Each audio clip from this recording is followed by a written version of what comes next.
Hello, everyone. I'm Professor Geek. Welcome back to the channel at long last. Has been a while because, as I've said in recent videos, things just got away from me.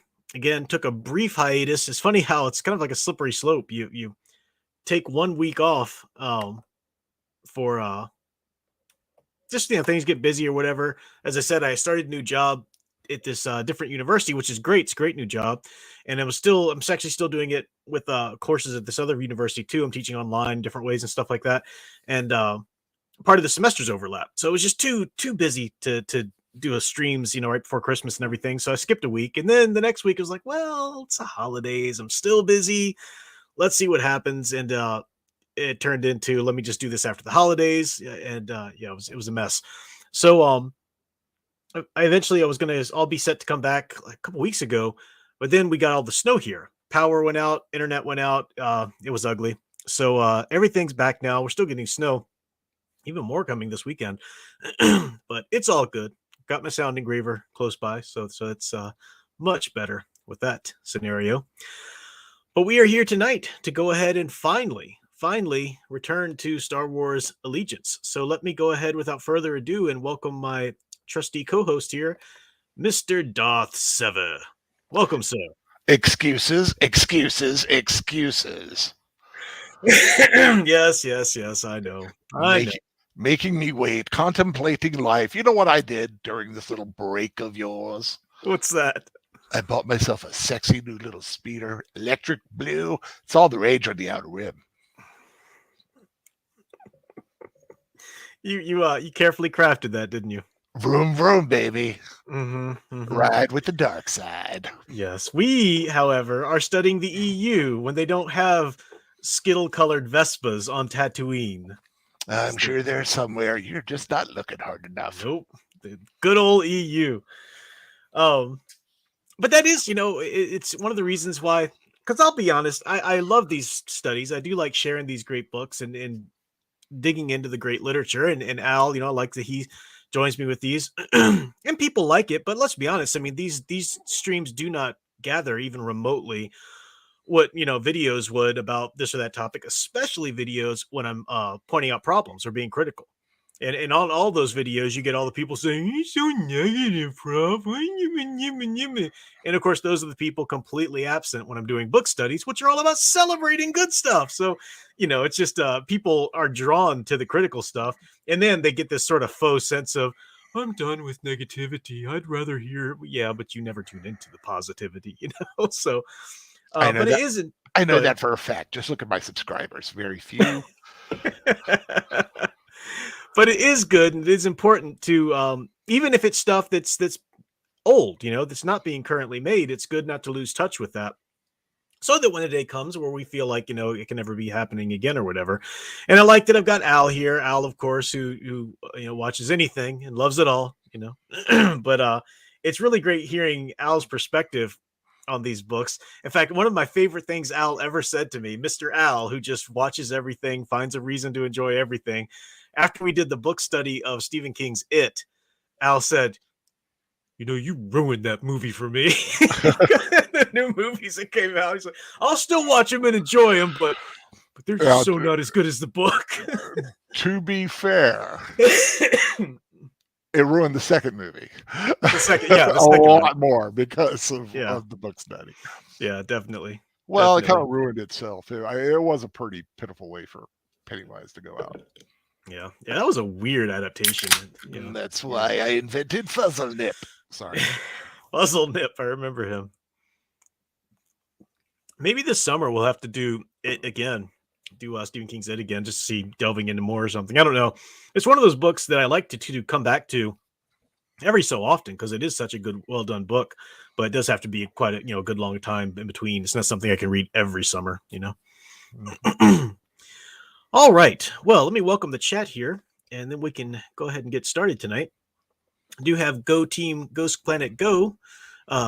Very first up, let me switch to live chat there. So welcome to you.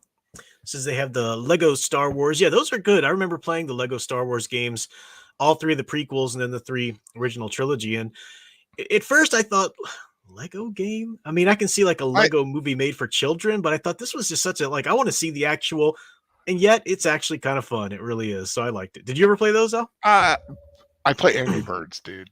Angry No, Birds. That's right. yeah, no, I never understood the Lego thing as far as like the gaming and stuff. I mean, yeah, I can see the movie and stuff like that. I just don't understand it because I've never played it. But Well, here's what sold me is that it plays into the Lego trope. So like when you defeat a bad guy, that bad guy breaks up into a bunch of different individual Legos. yeah, And there are certain parts like you need to get over this wall, so you have to go find Lego pieces and build your little step over the wall. So it's not just it's Star Wars except Legos. No, it actually does utilize the Lego theme as well, which is it's for kids. It's fun. It's good. But my dear sound engraver is with me. Hello, my handsome intellectual. She said, I've missed saying that. Aw. She can still say it. That's because she hasn't seen me on here all the time. Thank you. Yeah. Then we have, of course, channel member Chris P. Welcome, Chris P. And channel member Tom Spiegel here with us, too. Great to see you guys in here as well. We got, 9 or 10. You got the usual amount. Anakin Solo says hello there. Anakin Solo. That's a nice call to the EU there. Very good. So, tonight's study, I told Al, I was like, I don't expect anything too deep tonight. Good, because I'm hoping I remember anything that happened. It's been a while. We were supposed to do the next 4 chapters, which would be 5 through chapter 8. And I did go ahead and reread them, I listened to the Audible version of it because I was doing some stuff and I wanted to have it fresh in my memory.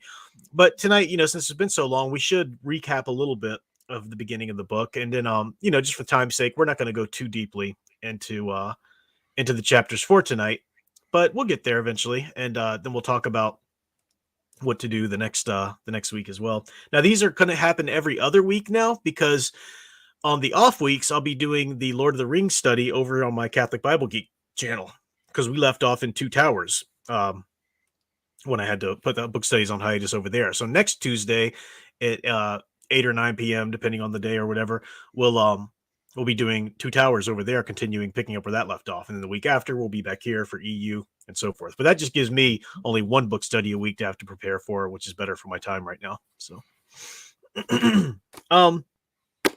Star Wars Allegiance, just a brief recap, and you can just jump in if you think of anything I'm missing saying here, Al. But this takes place right after, it was actually written before, but it takes place after Star Wars Scoundrels. And we did a book study of Star Wars Scoundrels, also by Timothy Zahn. And this is about Han is back with the rebellion now. He's, the bounty, Jabba's increased the bounty light years above anything he can pay. We learned about that at the end of Scoundrels. So he's back with the Alliance, but he's still not, we meet him at the beginning of Empire Strikes Back, which takes place after this book. And he's still not quite totally on board with this Alliance thing. He's helping, he's doing it, but he really does feel like he needs to go do his own thing too. So this is where he's at in his headspace a little bit. He is very enamored with Leia, and we see a lot of flirtation, but there's still sort of snarky, flirtation going on because, we'll see it resolved in Empire Strikes Back very well. Luke and Leia are in this. Mara Jade is actually in this as well. Now, if you think back, or if you've read on your own, the book study we did of the Thrawn trilogy, which takes place, it's 10 years or so after Return of the Jedi. This is a glimpse at Mara, which is really cool. We talked about this the last time we did the study because we see Mara. Oh, go ahead. Were you say something? Was it that long after Return, the Thrawn trilogy? I thought it would have been a little. Or maybe it's 5 years. It's a good amount of years because Luke and Han are generals in the New Alliance for a while, and then they retire. And a lot of books take place in between those two eras, and then he was a general in Return. So, excuse me, but when you get to see Mara, and we know that when we meet Mara in the Thrawn trilogy, she's a bitter person. She's bitter because of everything she knew and loved has been taken away from her, and because she had the ghost of Palpatine in her head, so to speak, telling her to kill Luke Skywalker. Then she was really affected by that. but here we get to meet her when she was still very naive and still very much believed in the Empire, not only in the Empire, but in the Emperor himself. And we'll see some quotes tonight, actually. She's so deluded. I mean, and she is, he's got her psychologically manipulated into thinking that the Empire is a wonderful thing and that he's a good, kindly man and that this is for the good of people. And that's why she's doing it. So it's important to note that she's not, I'm trained in the ways of the dark side and I'm going, no, that's not her. She's achieving all of Palpatine's will, but he's doing it through manipulating her and fooling her and whatnot. So we'll see some instances of that. For her part, she has uncovered a scheme at this point. He sent her out to go and see if this governor of a certain sector was skimming off the top of profits or taxes or whatever, and she found that he's actually also dealing in this art trade with possible pirating and all of this stuff. So Palpatine has said, yes, go ahead and go look into that more. Han, Luke, and Leia, I'm trying to think what happened back then. So they had to get out of an area because they're still on their way to go and build their new base on the planet Hoth that we see them in at the beginning of Empire Strikes Back. And we see some different goings on. Han reluctantly still helping them. Luke's still drawn to Leia. But again, we know that, from the EU, we know that he's been having dreams of her as a child because he's got a Force link. She's his sister. He doesn't know that yet, of course. And so, it does that well. He's still kind of drawn to her because she's this perfect, iconic feminine that he's been dreaming of all his life. He didn't have a mother. He's got this woman in mind. He doesn't know she's his sister yet. But when he does find that out, things click into place. It's not like, oh, darn, I was having so many erotic fantasies of you. People take it to a weird place, which it doesn't necessarily go in. But Han and Leia, of course, have their thing. I'm trying to remember, but I don't want to say something that happens tonight. So I'm trying to remember the status of their mission and what was happening there. They were going to send. Yeah, Leia had she's going to go meet this diplomat, Shiv Kyrie, who is a higher up in this system or whatever. And he's got this plan, this proposal to make the alliance that would help them out. But he's of a race that's very sensitive to honor. And she's going to have to go because she's a higher up individual. And they originally want Luke and Han to accompany her, or at least Luke. I think Han's going to fly them there as well. And things will change up here in a little bit. But then thirdly, the last thing I'll say is a sense of recap before we get into the chapters tonight, is we do meet this group of stormtroopers. Really fascinating group of characters. This is after the clones obviously have been retired, and these are actually recruited stormtroopers. And they are... We find out that who's the main guy? L something. I love this dramatis personae in the beginning. Yeah, I was going to it myself as you said that. Because there are a lot of characters in here. Larone. I know it was L something. Derek Larone is sort of the main one here. And we find out that they're starting to have a little doubt in the Empire that they've served. And they served it because they truly did believe that the Empire's for good. Talked about Larone's memories of when the Empire troops came and ousted the pirates from his homeworld. And they thought, hey, these are people coming to help us, And they joined the Empire to serve, to think they were making a difference for good. And then things happen, this or that mission, or questionable orders. Ultimately, Alderaan happened, which really shakes a lot of people's belief in the Empire. And this is where they are at now. And they're sent on a mission to uncover a rebel hideout. And this is the same place we've just seen Han get the rest of the last of the rebels out of. So we know there are no rebels there. It appears pretty clear and blatant to the stormtroopers who are there that there are no rebels left in this world. The word had gotten out, and yet they receive orders to open fire anyway, just killing a bunch of civilians. So this is really the last straw for a group of these stormtroopers there. Then there's some meddling from ISB, which is kind of like the Empire's version of the secret police, coming in, and they're going to try to, run things a little bit more strictly. And they end up trying to hold Larone, trying to arrest him because they say he wasn't firing straight, or he wasn't actually following orders when they were ordered to follow or to fire on civilians down there. He fired, but he clearly missed on purpose. Mm-hmm. Yeah. So anyway, a struggle happens. Larone ends up killing this ISB officer, and he and this fellow troopers around him realize That's it for us. There's no explaining what happened. There's no explaining that it was just him and not these other friends of his who clearly didn't restrain him and so forth. So they have to go. They have to go be this rogue group of stormtroopers, and they do steal an ISB ship, which is crazy tricked out. It has all these gear and equipment and money, and they're in a pretty sweet place there, other than being hunted by the Empire. Yeah, So they stumbled into a good deal on that one. Mm-hmm. Yeah, and they're in a weird place because they're not necessarily like they don't want to go join the rebels. They like the Empire, but they also know that the Empire is not being run as they thought it was. So they're in this kind of weird, interesting place. They're good people, but they're at a weird place in their journey. So we'll find out more about them in our chapters tonight. They're the A-team. Exactly. Dun, dun, dun, dun. I was going to make that reference when we see them, saving the planet from the corruption there. They are like the A-team. They're a highly specially trained unit, which works so well together. They're very effective. They are, what was that other show that came on USA much later? Leverage. Yeah, I don't know if you ever watched that. That was I never, I caught bits and pieces here and there, but I know what you're talking about. Same kind of concept, Right. In case that one, it was actually criminals, but they were starting to work for the good, Which is still very appropriate from a certain point of view. Yeah, as Ben would say. Yeah. So, see, Anakin Solo said, I want to say I absolutely loved your Darth Bane trilogy. Thank you. I just read a article the other day where one of the new Disney Star Wars comics or whatever are like totally throwing out the whole idea of Darth Bane in that continuity because High Republic, right? They've got to put their own thing in there now. It was kind of infuriating to read, but I'm still waiting for Timothy Zahn to finish my trilogy. What's that? I'm waiting for Timothy Zahn to finish my trilogy. Oh, Darth Sever. Yeah.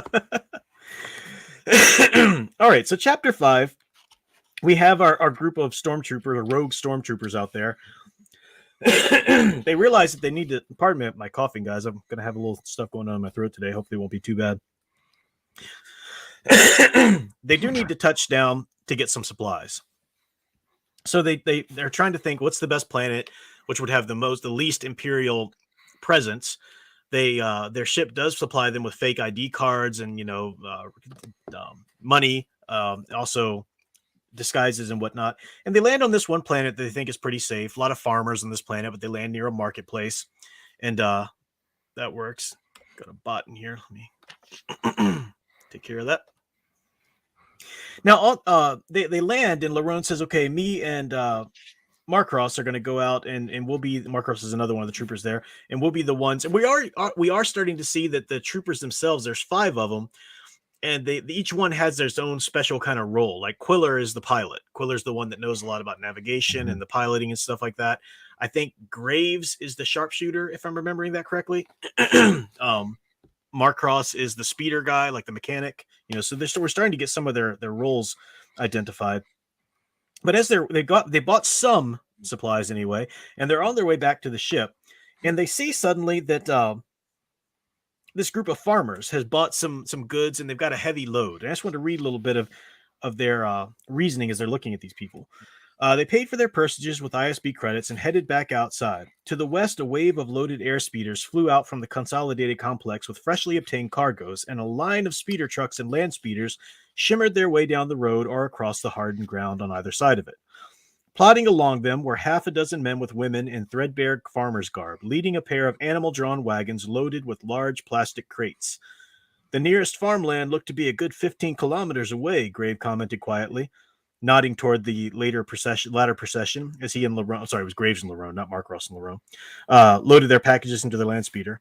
Going to be a long walk. Maybe they'll get to ride on some of it, Larone said. I doubt it, Graves said. The crates are full of farming gear. I recognize the Yoder Company logo. Low-tech and has a heavy as a moth's private vault. They won't risk straining their animals by making them passengers, too. Larone grimaced, his mind flashing back to the dirt-poor farmers back on Copperline. This is the sort of life I joined the fleet to escape, he murmured. You want to offer them a lift? Grade suggested. We could put their cargo in one of the Swantek's holds and in the animals in the cargo hold. And have ISB come knocking on their door someday, Larone countered. No, they've got enough trouble already. Grave exhaled loudly, I suppose. So they they see these farmers and they want to help them, but they realize no, anybody we come in contact with could be a target for the ISB if they're on our tail. Mhm. And yet, eventually, they see them as they're walking out. They see this group of pirates, these swoop pirates, a swoop gang, not pirates, swoop gang is what it is at this point. If you played the Knights of the Old Republic game, you know about the swoop gangs, basically bicycle gang, motorcycle gangs, sort of a Star Wars version of motorcycle gangs, not bicycle gangs. That'd be very different. Tough little 13-year-old. Yeah. Sort of like Star Wars version of motorcycle gangs, these swoop gangs. And they're coming and starting to try to steal the goods of these farmers. Suddenly,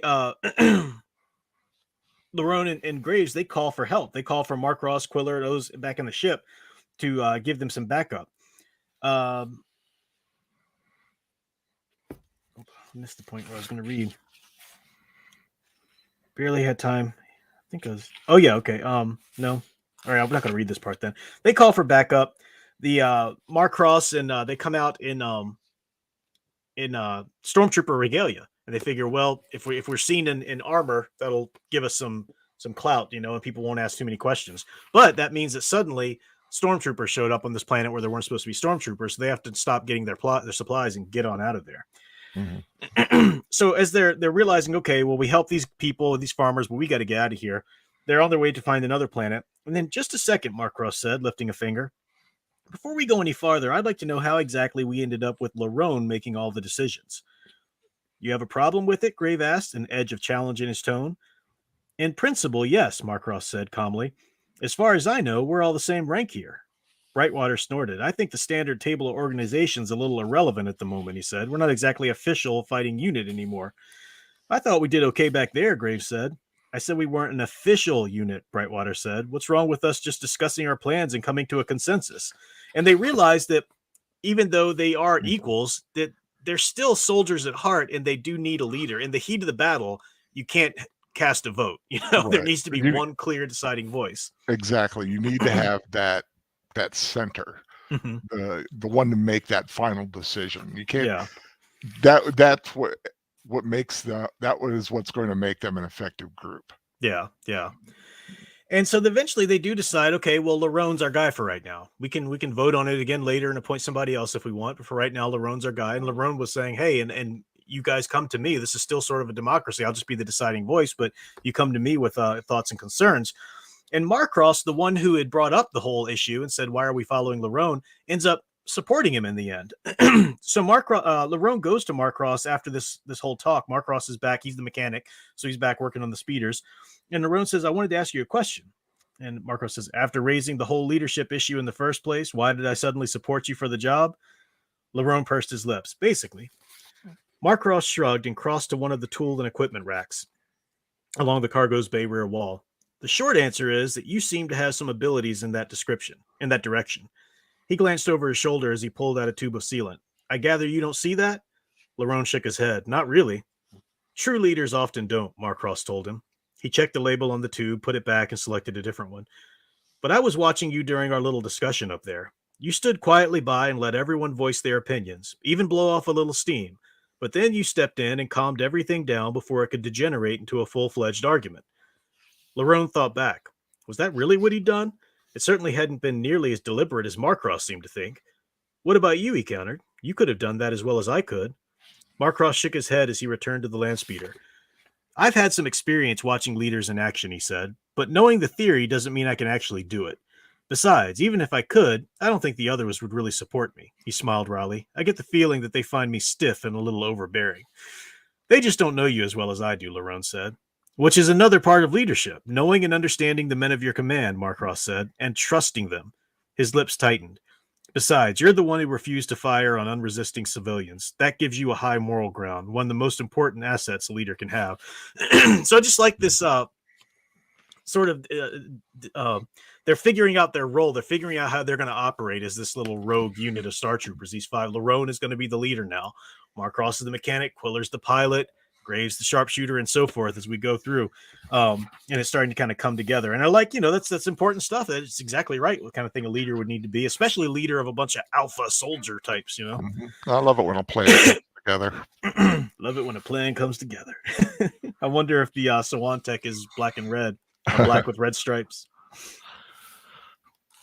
At the end of the chapter, I won't read this part, but we find out that that group of farmers that they saved was actually a group of rebels, and they were smuggling away weapons. And they go to meet their contact, and they find out, yeah, the swoop gang was onto us and almost stole it. But then stormtroopers of all things saved us, and they thought, oh, are they entrapping you? It's like, no, they would have sprung a trap by now. I truly don't think they knew who we were, so they think it was stormtroopers. But clearly, this swoop gang, and we do find out that this swoop gang, this kind of motorcycle gang, space version of motorcycle gang, was wearing this badge that links them to a pirate gang. So there's a mystery there of this pirate link. Mm-hmm. We move into chapter 6 and we join Mara again here. And again, just for time's sake, I'm not going to go into a lot of this, but Mara is on the trail of these stolen art pieces, and she wants to find out more what's going on, for the good of the Empire. She's traced it to this Tap Caf, which is a cafe basically in Star Wars there. And eventually they're on tour. They realize that the gang is running things. They end up hauling her to their leader. And throughout all of this whole direction, we see how incredibly competent Mara is. She's been well trained by Palpatine. Now, not trained as a Sith, but trained as a warrior, a spy, an assassin, even if she needs to be. Mm-hmm. But she's also not somebody who kills for fun or anything. She will kill, but she won't kill for, if it's not necessary. Yeah, she's not cold-blooded. No, not at all. She's there as an imperial agent and doing her job there. A lot of things go down. She ends up forcing the guy in charge of them to show us where the thing's being sent from. She goes out and then she finally sees the pirates there. She sees the pirate involvement. She sees this guy Caldra that she was told about, this really warrior-like guy. Looks pretty dangerous, and there's a bunch of pirates all around him. And then at one point, Caldra, who's kind of the head of the gang that she was tracking, goes one way, and the pirates loading the goods are going another way. And she finds out from eavesdropping on them that they are going out to cause some havoc here. And so now she's got a choice. It says she could, of course, return to her ship. And, all right, so Mara didn't wait anymore, but quickly retraced her steps through the shadows toward the Satchel Private entrance. It was clear that the smugglers, the pirates, and Caldra would all soon be going their separate ways. And even the Emperor's hand, it was Mara is, couldn't follow 3 quarries at once. She could, of course, return to her ship and call it in. But even if there were Imperial forces in the area who could react quickly enough, it was unlikely that they would set up the kind of subtle tracking and surveillance work that is called for here. For all intents and purposes, Mara was on her own. Fortunately, there wasn't any real question about which way she should go on this one. Intriguing though Caldra might be, it was clear that the pirates were about to head off in a frenzy of attack and murder. That was where the immediate danger to the Empire and its citizens lay. So that is where Mara would go. So again, just that her own little compass there, guiding compass is, I must act for the good of the citizens, Mm-hmm. Because like you said, Sar, she knows the Empire is a benevolent organization, mm-hmm. keeping everyone happy and run by a kindly, benevolent leader. Yes. Who talks like this? My child.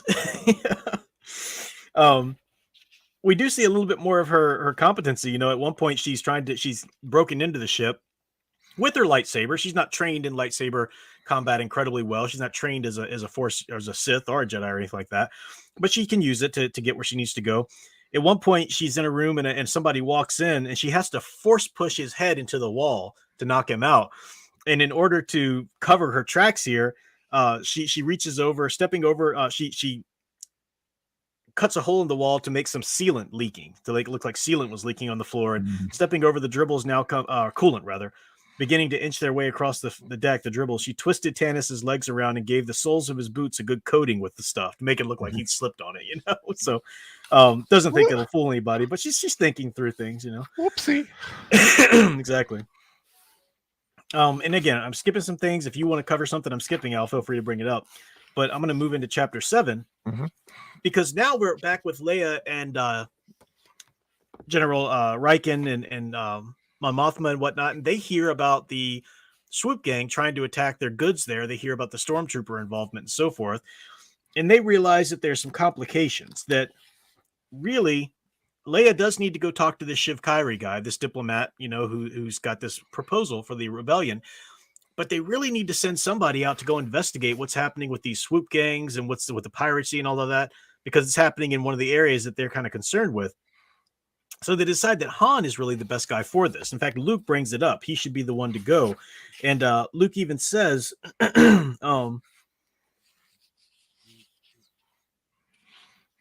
I know I agreed. The point is, he talking about Han, he just doesn't seem to fit in anywhere around here. If we can't make him feel useful, I think we're going to lose him. He looked at Riken. I don't think we want that to happen. In that case, we definitely want to give him this, Riken said. So they're concerned about Han. They want to keep him around, even though he's not, there for the altruistic motives of it all yet. Anyway, yeah, I think deep down they know he can be an asset. Mm-hmm. He's got a great mind for strategy, and he's already shown his ability to get out of tight situations. So yeah, and he's a perfect one to go on this mission because he was a smuggler. He knows He's got contacts. He can just sort of do a little intel, figure out what's going on with this underworld movement and whatnot. He's got the fastest hunk of junk in the galaxy. That's right, fastest ship. I like though when Leia decides she's going to be the one to go tell him. So as she's walking out to the ship, she sees Han up there. Leia heard a Wookiee's answering bellow. For a moment, nothing happened. Then a muffled thunk and a thick wisp of smoke drifted up from the access bay. Okay, great, Han called. Go ahead and shut her down. There was another acknowledgement, and Han coiled his welder and slid off the arm onto the deck. Okay, great, Leia echoed, raising her eyebrows. Sure, he said blandly. Why?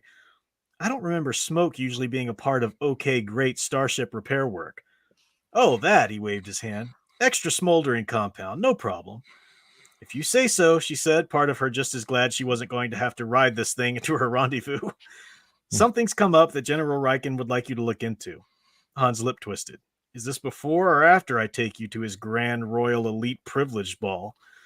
With an effort, Leia forced herself to stay calm. In their brief acquaintance, Han had somehow managed to learn exactly where all of the irritation keys were and took great satisfaction in flipping them. Actually, you're off the hook on this one, she said.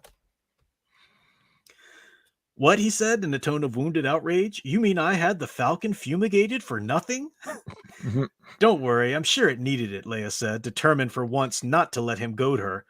I ordered new carpet, too. Leia clenched her teeth. You want to hear this or not? Sure. She gave him a quick rundown of the situation, blah, blah, blah. So he's, they have this back and forth, they irritate the snot out of each other, but they're so drawn to each other. And we'll come back to them in a second here.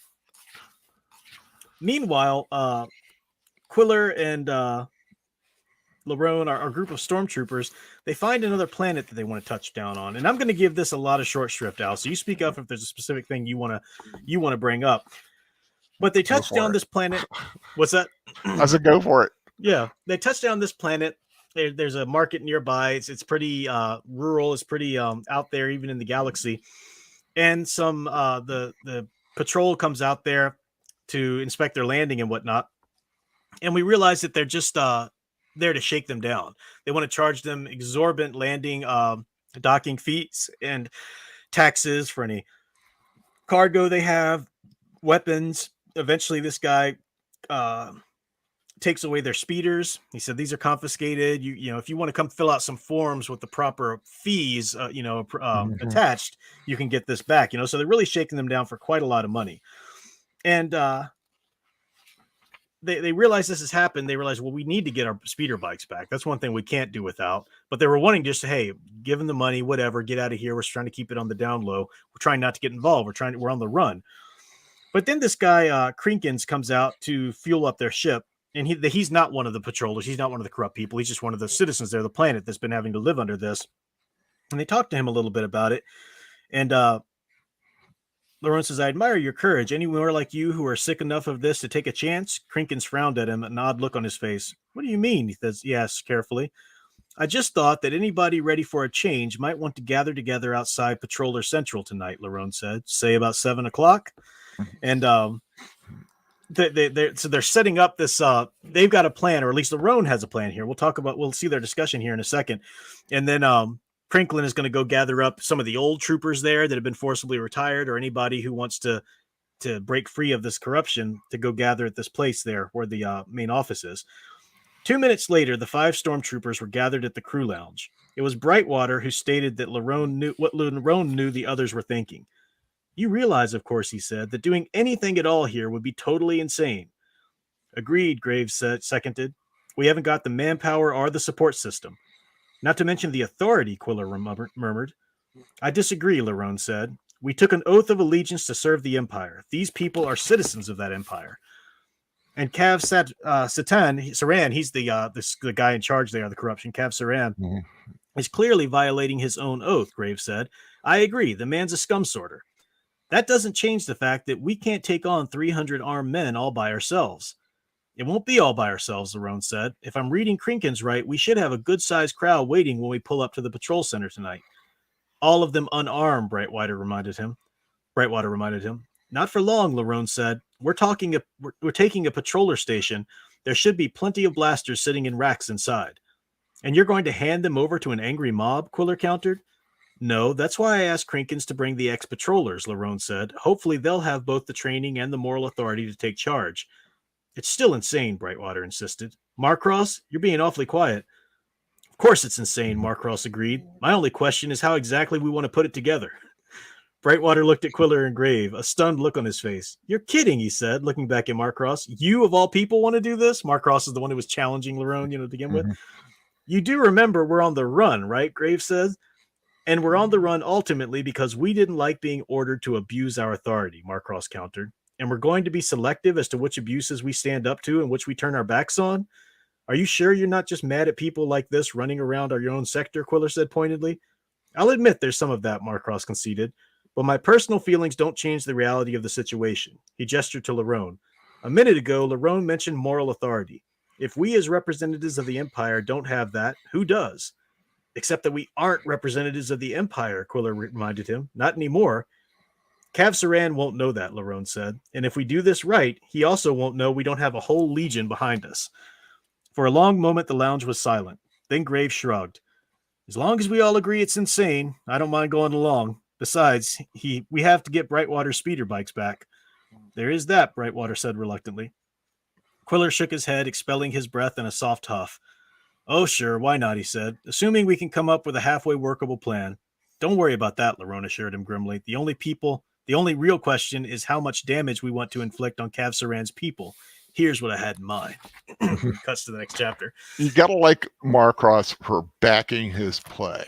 Yeah. It's like he said, I got your back, basically. It's an interesting relationship with Marcross and Lerone because Lerone's almost the type of person Marcross wishes he was. Marcross is hard-edged. He didn't shirk his duty. He actually did fire into the civilians, even though he knew it was wrong, and he's not somebody that's liked by everyone, but he respects and supports Lerone, so it's a cool little relationship they have there.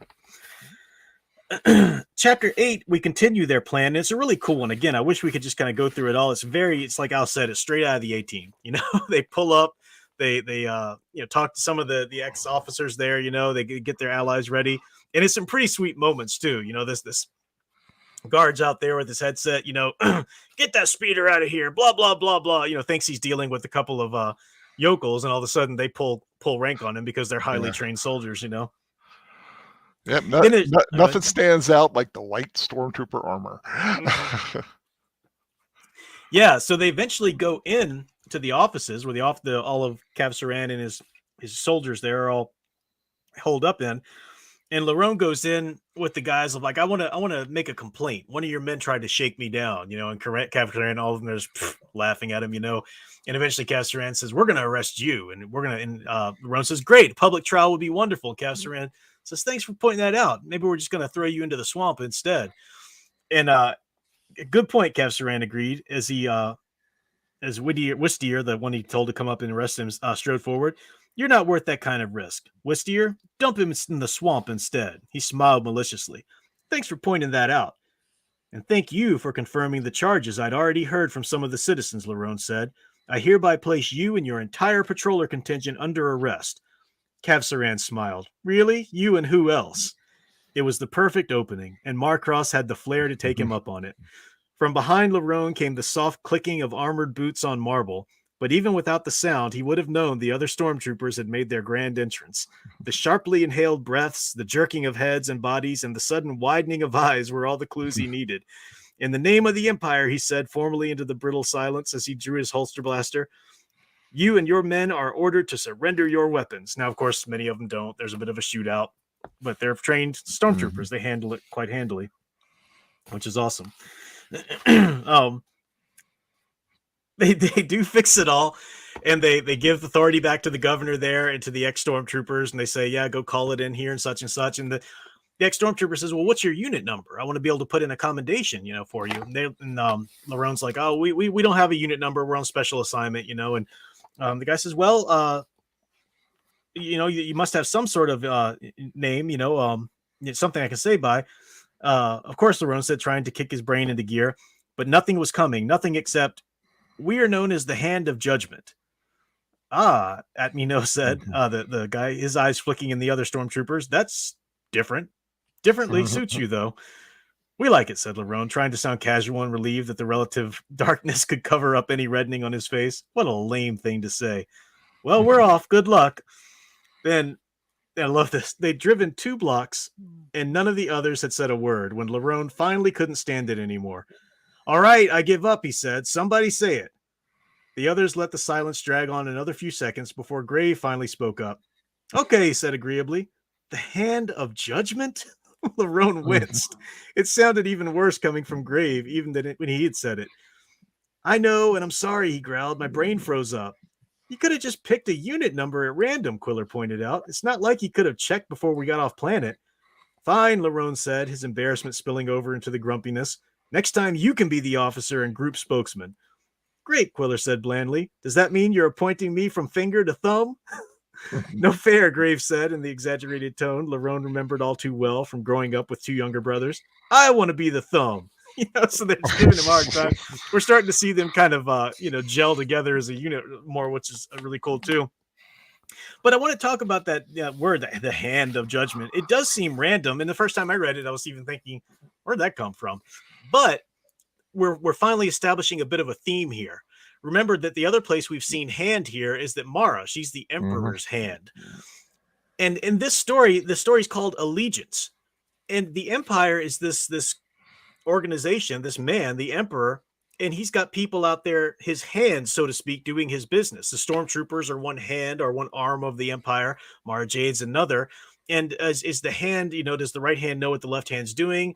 Are the hands, is it my fault if I'm just following orders? Or am I implicit in the morality of the orders I'm following? These are questions that the stormtroopers have had to ask. These are questions that Mara eventually will have to ask one day. So it's a theme of, the title of the book, Allegiance. It's a theme of allegiance. And this theme of hands throughout the book plays into it quite nicely. They eventually, towards the end of their section of the chapter, though, they do, the retired trooper had told them there's a connection between Cav Saran and a pirate gang. And so they look at this connection and they realize that, okay, there's a connection between the pirates. They think that if the pirates are working with swoop gangs and working with these other unsavory individuals, it must be part of the Alliance. Because remember, the Alliance, them are the bad guys. The Alliance are terrorists to these stormtroopers, as far as anything they've known and been told. So they think that if the Alliance is dabbling with pirates now, that's even worse. That makes them even worse. So they're going to actually look into this a little bit more. They're going to go into this. I just totally lost my place. They're going to go into this one planet that they directed them to. Go ahead. But yeah, I mean, I like what you said about it. It's like pirates are an awfully low form of life to associate with, even if we're rebels. It's like, well, they're trying to destroy the Empire and tear down the New Order, Grave reminded them. Sure, but hitting military targets is a far cry from piracy against civilians. Brightwater countered. Yeah. And we know as readers, that's not what the allies, the rebels do. No. The Alliance does, but these are stormtroopers. They, they've been told that the Alliance is terrorists, so they're thinking this. So they need to go and look into this. Again, they need to be low key as they can, but because they're on the run, but they need to look into this. They've got the fake IDs. They've got a lot of the resources on the ship, the sweet tricked out ship that they're on. So then at the end of the chapter here, we go back to Han and Leia, So they're about to leave here. And I love this. And I cleared this with Al. I want Al Oh to. God. I think it's a funny scene. It's short though. Okay. Um, so Han's thinking about, because they need to go do this, they need to go to this certain area. Now, the area that they're going to is the same place that the stormtroopers are going to, just by the way, because Zahn is giving us these different factions in terms of main character groups, and now they're finally starting to converge a little bit. So far, they've been completely separate, but now they're finally converging a bit. Han and Luke going, and Chewie going to the same place that these troopers are going. Just get the ship, Han growled. After Luke and Riken and her royal plush gowns and her hair fashions had gotten through with it, the mission was looking to turn into a major diplomatic tour, complete with talks with the local rebel leader. This is Leia's mission. In other words, politics. Exactly what Han backed out of a Leia's trip to avoid. Except that on this one, Leia wouldn't be along to at least keep things fun. A moment at the far end of the hangar caught his eye, and he grimaced. Typical. The minute he started thinking about her, there she was. She was dressed in a practical tan jumpsuit, apparently getting ready for her own departure. For a moment, their eyes seemed to meet, though it was hard to be sure at this distance. She stirred, her shoulders moving as if she was thinking of coming over to him. Hey, guy. A cheerful female voice came from the other direction. Han turned. It was one of the new X-Wing pilots, Stacy something, he vaguely remembered. Hey, he said, watching Leia out of the corner of his eye as he walked over to the pilot. Leia's shoulders weren't moving anymore, and she seemed to be standing stock still as she gazed across the hangar at him. You and the big guy off again? Stacy said brightly as she strolled over toward him. Han suppressed another grimace, forcing it into a friendly grin instead, and he thought Luke's cheerfulness was irritating. You know how it is, he said. There's a problem, and they need someone to fix it. So they call you, she said with a knowing smile. Well, have fun. Everywhere I go, he assured her, flicking a finger through the edge of a girl's hair. If Leia wanted a show, she was going to get one. You hold things down here, okay? Sure, she said with another smile. She sauntered away. I want to see Big Al saunter. Han watched her go. I wish I could saunter. Han watched her go, then turned around again. Leia was definitely no longer thinking about coming over to him.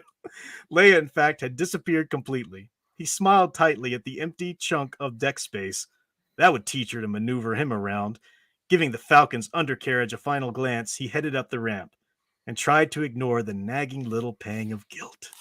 I bet he was giving my undercarriage a glance, too. Oh, man, that got weird. And that closes out our chapters for tonight. But again, Zahn started this book with all of these separate players, all separate, not overlapping yet.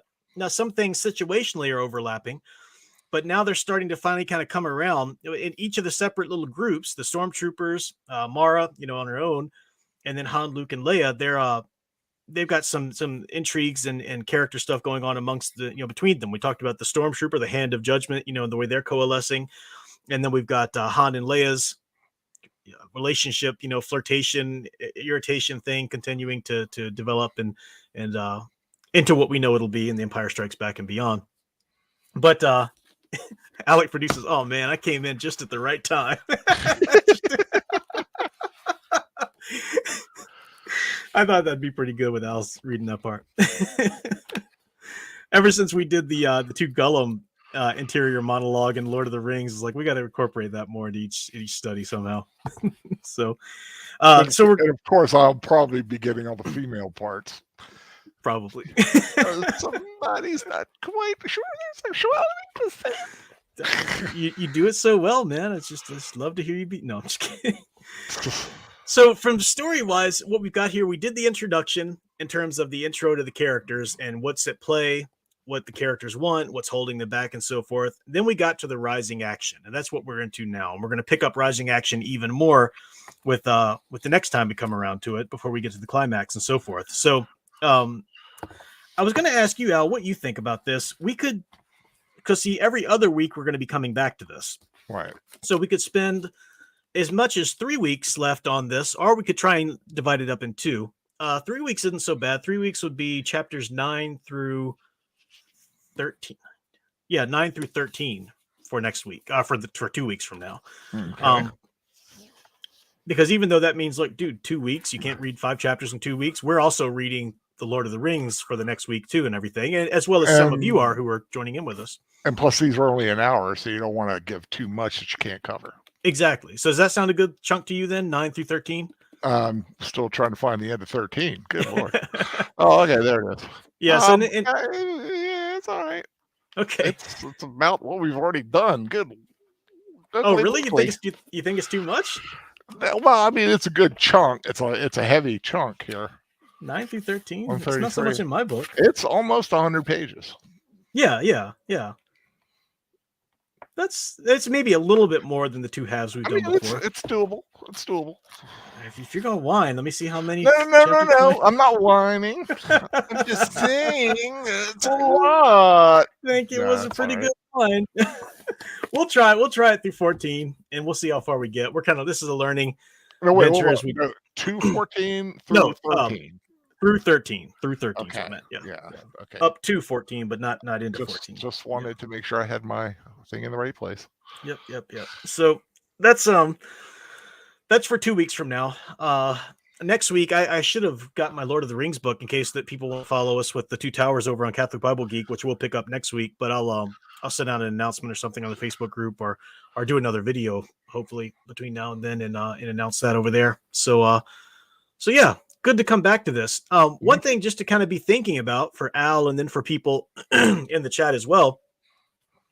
Originally, we were going to probably go back to Darth Plagueis after this, but with the Book of Boba Fett series being hot now, or hot, I would love to show people the story from the EU, which is very different, which didn't go the redemption route or anything like that.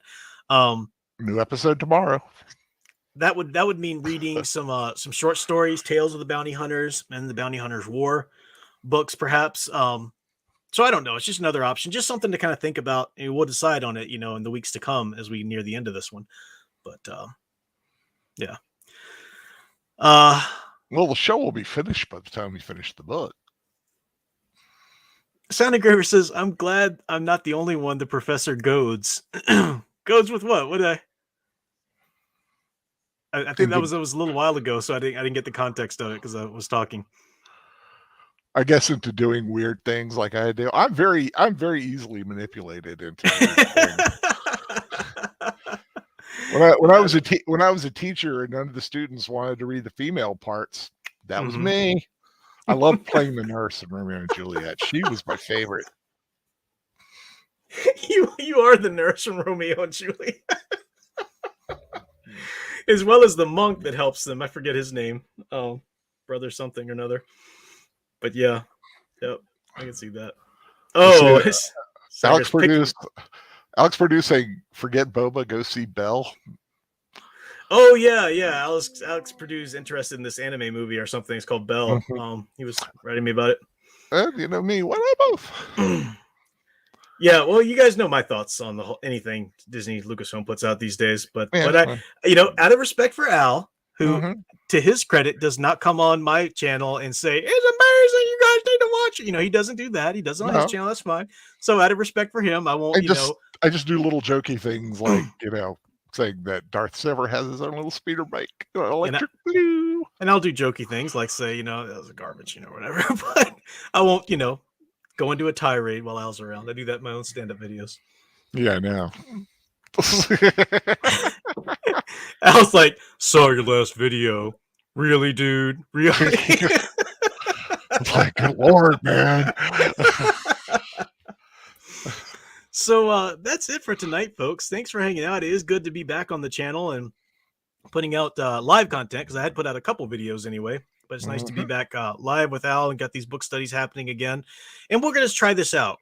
For us, it's one book study a week because, like I said, next week we'll be doing 2 Towers over on Catholic Bible Geek channel. Let me think about it. I'll drop the link to my Catholic Bible Geek channel. I got a little tongue twister there. Yeah, done talking for today. For anybody who hasn't been or doesn't know about it yet. But Mhm.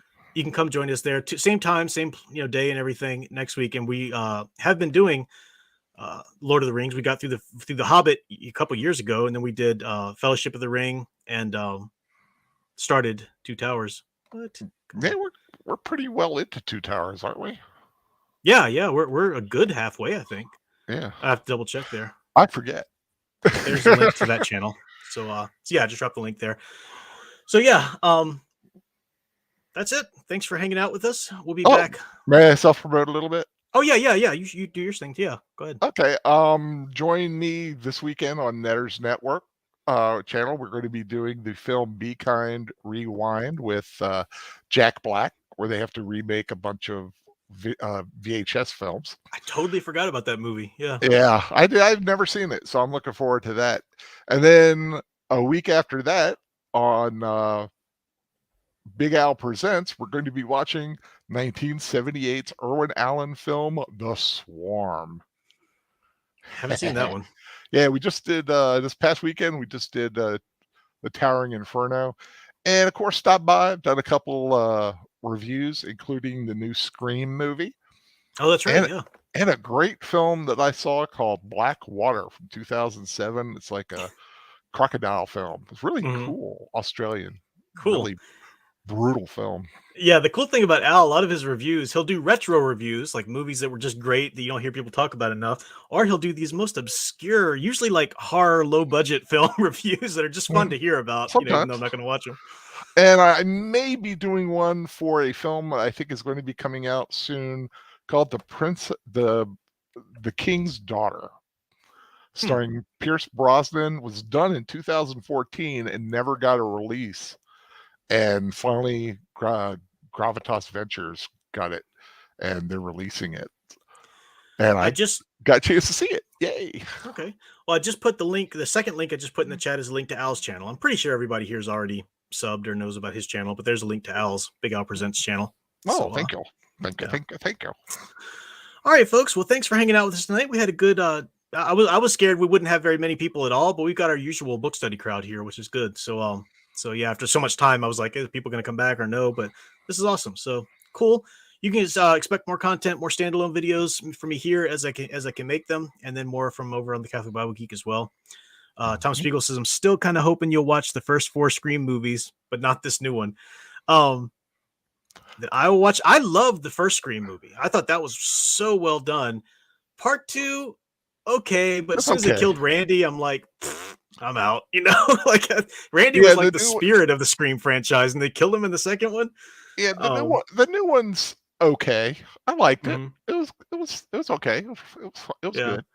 It's I never saw 3 or 4. Not as good as the first one. Not quite as good as the second one. Better than the third one, though. Yeah. Yeah, don't think it's on my docket to see. Nothing I'd be interested in, but no. But if people say enough good things about 3 or 4, I might check them out. I don't know. I don't really like horror in general, but if they're kind of 3 is not good. Satire slash, it's something different. 3's not good. 4 should have been what 3 was, but okay. Yeah, and this new one is kind of like passing the torch. It's all right. I'll stick with rewatching Farscape. I realized the other day that I hadn't watched. I mean, I've finished it and completely. I've even got the comics and everything, but I hadn't visited that universe in over 10 years. And I was like, oh my gosh, it's so good. So I got back to that, which is really fun reliving that. And I think it's now on Comet TV.